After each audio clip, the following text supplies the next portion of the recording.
Alina Habba, the on-again, off-again Trump lawyer, TV lawyer, whatever you want to call her, continues to do these just absolutely bizarre interviews that never seem to go well for her. This time, she refuses to deny that Trump has already or may in the future ask the Saudis or Russia for money to help pay his legal bills. This was originally floated by Joy Behar, and obviously you expected Trump to vehemently deny it, and his supporters would just take his every word for it, and that would be that. But now they're having to create new kinds of cope to justify this, as even his lawyer won't just say, no, he's not planning to do that.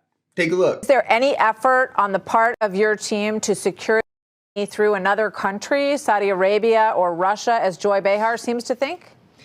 Well, there's rules and regulations that are public. I can't speak about strategy that require certain things, and we have to follow those rules. Like I said, this is manifest injustice. It is impossible. It's an impossibility. I believe they knew that. Okay, so the easy answer here is no. You should definitely just say that. Trump already took money from foreign governments while he was president. Now to put yourself in debt to foreign countries right before coming president is a clear risk to national security, and it's something that nobody should be on board with. Nobody on the right would be okay with this if they heard that Joe Biden had done this. What favors would he have to do as a president to pay back Russia? Isn't that the whole problem with Ukraine and Biden is, oh, he took bribes before he was president and now he's president and he's going to have to pay back favors, and that's why Burisma happened and that's why all these things happened. But now Trump is talking about doing it. He won't even deny doing it, but I bet you don't even hear this talked about on Fox News. I'm just saying, like, what are these favors? To pay back Russia, to pay back Saudi. We saw how favorable that he was with Saudi during his presidency, only for it to then come out that they sent him millions while he was president. The fact that Trump may have to do this with anyone should warrant caution, because obviously there will be favors attached to that deal.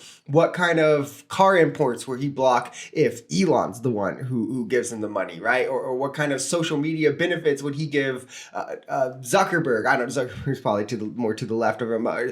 Jeff Bezos, what kind of benefits would he give these people if they're the ones who loan him money? But doing it with foreign governments should be absolutely disqualifying, because those kinds of favors, those kinds of secrets are a security risk. And I think the fact that his lawyer won't just say outright no highlights the fact clearly that Trump is considering it, because if he wasn't considering it, it wouldn't be considered strategy. But there's something more there. There's some reason that she won't just come out and say no, because that's definitely the easy answer. So something has to be preventing that, because I guarantee you don't get in trouble for saying no, we aren't going to go in debt to the foreign governments. And in front of the appellate division is that forcing him to sell prized properties such as Trump Tower, iconic properties like 40 Wall Street, to pursue his appeal is manifest injustice, and it deprives him of that due process that we are all entitled to.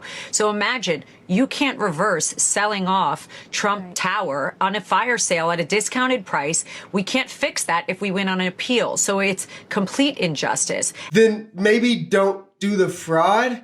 Imagine the person who committed any other crime doing this about the punishment they got. They're like, oh, this is unfair. I can't believe you gave me life in prison. All I did was kill that person. Like, imagine you do such a big crime that it amounts to hundreds of millions of dollars to pay it off. And you're just like, wow, it's so unfair that you're making me pay an amount for my crimes that actually hurts my bank account and actually affects me. I thought I was going to be able to just laugh this off, which is exactly what he wanted. He wanted to be the invincible billionaire that's like, oh, you're going to hit me with a $10 million fine. What, you're going to hit me with a $40 million fine? You're going to hit me with an $80 million fine? Here, no problem. But because it's an amount that actually affects him, that he actually is going to have to sell off some of his coveted properties. He's actually going to have to deplete his bank account. Now he's going to cry about it. It's a crime that he's proven to have committed, but he won't stop whining about it because, again, he does not like being held accountable for his actions in ways that actually affect him. I hope they do take Trump Tower.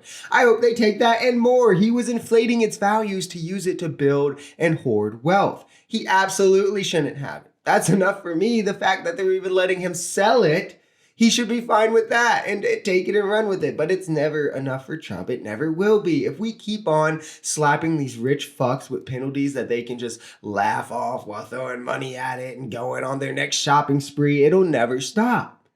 You shouldn't be able to amass an amount of money that puts you above the law. And the fact that Trump was unable to do so should be refreshing. The fact that others may be getting away with this means we should go after them too.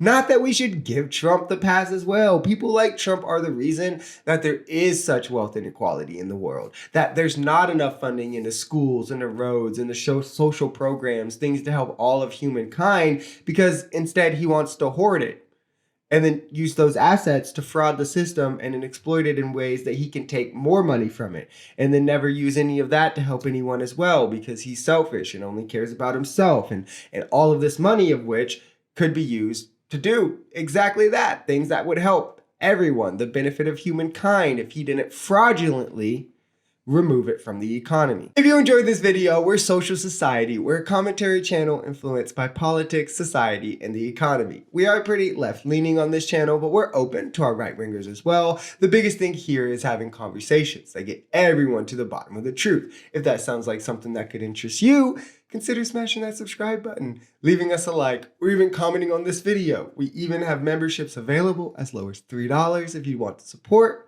because the only way we become a society is together.